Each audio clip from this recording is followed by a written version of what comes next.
The Book of Ruth. Ruth, chapter 1. In the days when the judges ruled, there was a famine in the land. So a man from Bethlehem in Judah, together with his wife and 2 sons, went to live for a while in the country of Moab. The man's name was Elimelech. His wife's name was Naomi, and the names of his 2 sons were Mahlon and Chilion. They were Ephrathites from Bethlehem, Judah, and they went to Moab and lived there. Now Elimelech, Naomi's husband, died, and she was left with her 2 sons. They married Moabite women, one named Orpah and the other Ruth. After they lived there about 10 years, both Mahlon and Chilion also died, and Naomi was left without her 2 sons and her husband. When Naomi heard in Moab that the Lord had come to the aid of his people by providing food for them, she and her daughters-in-law prepared to return home from there. With her 2 daughters-in-law, she left the place where she had been living and set out on the road that would take them back to the land of Judah. Then Naomi said to her 2 daughters-in-law, "Go back, each of you, to your mother's home. May the Lord show you kindness, as you have shown kindness to your dead husbands and to me. May the Lord grant that each of you will find rest in the home of another husband." Then she kissed them goodbye, and they wept aloud, and said to her, "We will go back with you to your people." But Naomi said, "Return home, my daughters. Why would you come with me? Am I going to have any more sons who could become your husbands? Return home, my daughters. I am too old to have another husband. Even if I thought there was still hope for me, even if I had a husband tonight and then gave birth to sons, would you wait until they grew up? Would you remain unmarried for them? No, my daughters. It is more bitter for me than for you, because the Lord's hand has turned against me." At this they wept aloud again. Then Orpah kissed her mother-in-law goodbye, but Ruth clung to her. "Look," said Naomi, "your sister-in-law is going back to her people and her gods. Go back with her." But Ruth replied, "Don't urge me to leave you or to turn back from you. Where you go, I will go, and where you stay, I will stay. Your people will be my people, and your God, my God. Where you die, I will die, and there I will be buried. May the Lord deal with me, be it ever so severely, if even death separates you and me." When Naomi realized that Ruth was determined to go with her, she stopped urging her. So the 2 women went on until they came to Bethlehem. When they arrived at Bethlehem, the whole town was stirred because of them, and the women exclaimed, "Can this be Naomi?" "Don't call me Naomi," she told them. "Call me Mara, because the Almighty has made my life very bitter. I went away full, but the Lord has brought me back empty. Why call me Naomi? The Lord has afflicted me. The Almighty has brought misfortune upon me." So Naomi returned from Moab, accompanied by Ruth the Moabite, her daughter-in-law, arriving in Bethlehem as the barley harvest was beginning. Ruth chapter 2. Now Naomi had a relative on her husband's side, a man of standing from the clan of Elimelech, whose name was Boaz. And Ruth the Moabite said to Naomi, "Let me go to the fields and pick up the leftover grain behind anyone in whose eyes I find favor." Naomi said to her, "Go ahead, my daughter." So she went out, entered a field, and began to glean behind the harvesters. As it turned out, she was working in a field belonging to Boaz, who was from the clan of Elimelech. Just then Boaz arrived from Bethlehem and greeted the harvesters. "The Lord be with you." "The Lord bless you," they answered. Boaz asked the overseer of his harvesters, "Who does that young woman belong to?" The overseer replied, "She is the Moabite who came back from Moab with Naomi. She said, 'Please let me glean and gather among the sheaves behind the harvesters.' She came into the field and has remained here from morning till now, except for a short rest in the shelter." So Boaz said to Ruth, "My daughter, listen to me. Don't go and glean in another field, and don't go away from here. Stay here with the women who work for me. Watch the field where the men are harvesting, and follow along after the women. I have told the men not to lay a hand on you, and whenever you are thirsty, go and get a drink from the water jars the men have filled." At this, she bowed down with her face to the ground. She asked him, "Why have I found such favor in your eyes, that you notice me, a foreigner?" Boaz replied, "I've been told all about what you have done for your mother-in-law since the death of your husband. How you left your father and mother and your homeland and came to live with the people you did not know before. May the Lord repay you for what you have done. May you be richly rewarded by the Lord, the God of Israel, under whose wings you have come to take refuge. May I continue to find favor in your eyes, my Lord," she said. "You have put me at ease by speaking kindly to your servant, though I do not have the standing of one of your servants."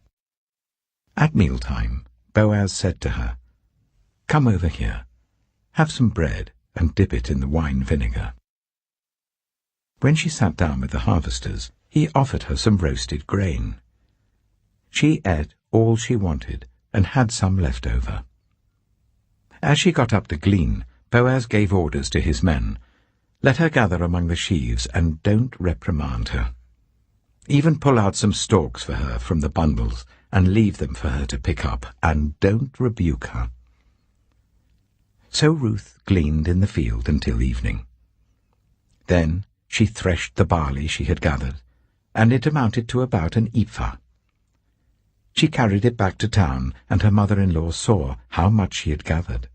Ruth also brought out and gave her what she had left over after she had eaten enough. Her mother-in-law asked her, "Where did you glean today? Where did you work? Blessed be the man who took notice of you." Then Ruth told her mother-in-law about the one at whose place she had been working. "The name of the man I worked with today is Boaz," she said. "The Lord bless him," Naomi said to her daughter-in-law. "He has not stopped showing his kindness to the living and the dead." She added, "That man is our close relative. He is one of our guardian redeemers." Then Ruth the Moabite said, "He even said to me, 'Stay with my workers until they finish harvesting all my grain.'" Naomi said to Ruth, her daughter-in-law, "It will be good for you, my daughter, to go with the women who work for him, because in someone else's field you might be harmed." So Ruth stayed close to the women of Boaz to glean until the barley and wheat harvests were finished, and she lived with her mother-in-law. Ruth chapter 3. One day, Ruth's mother-in-law, Naomi, said to her, "My daughter, I must find a home for you, where you will be well provided for. Now Boaz, with whose women you have worked, is a relative of ours. Tonight he will be winnowing barley on the threshing floor. Wash, put on perfume, and get dressed in your best clothes.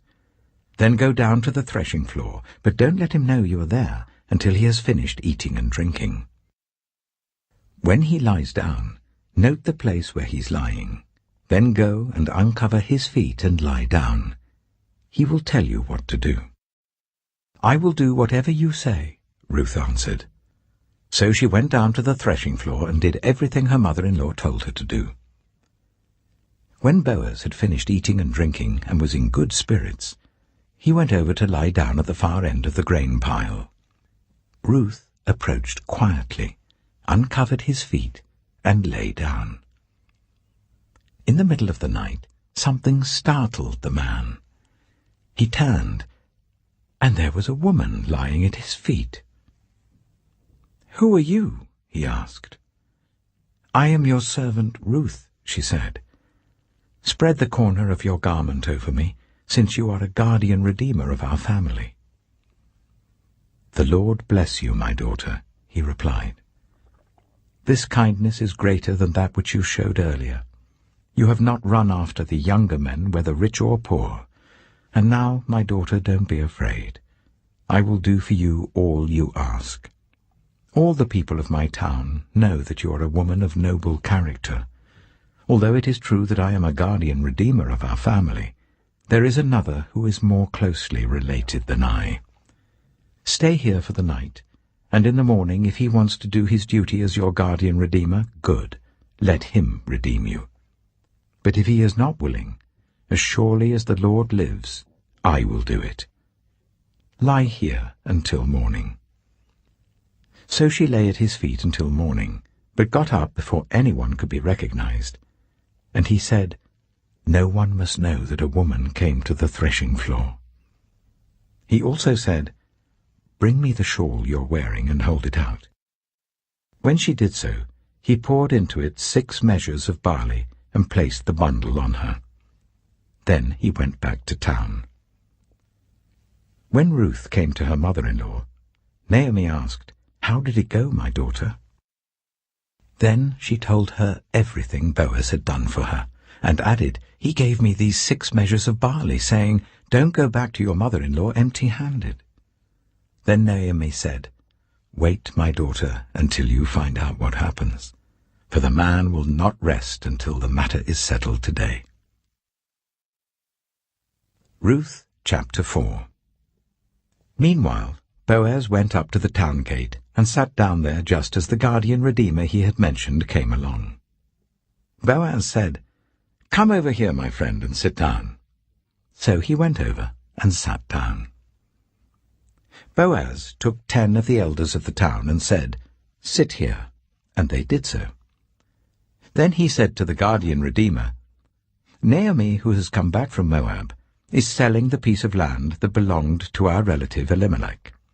I thought I should bring the matter to your attention and suggest that you buy it in the presence of these seated here and in the presence of the elders of my people. If you will redeem it, do so.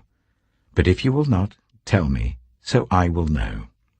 For no one has the right to do it except you, and I am next in line." "I will redeem it," he said. Then Boaz said, "On the day you buy the land from Naomi, you also acquire Ruth the Moabite, the dead man's widow, in order to maintain the name of the dead with his property." At this the guardian redeemer said, "Then I cannot redeem it, because I might endanger my own estate. You redeem it yourself.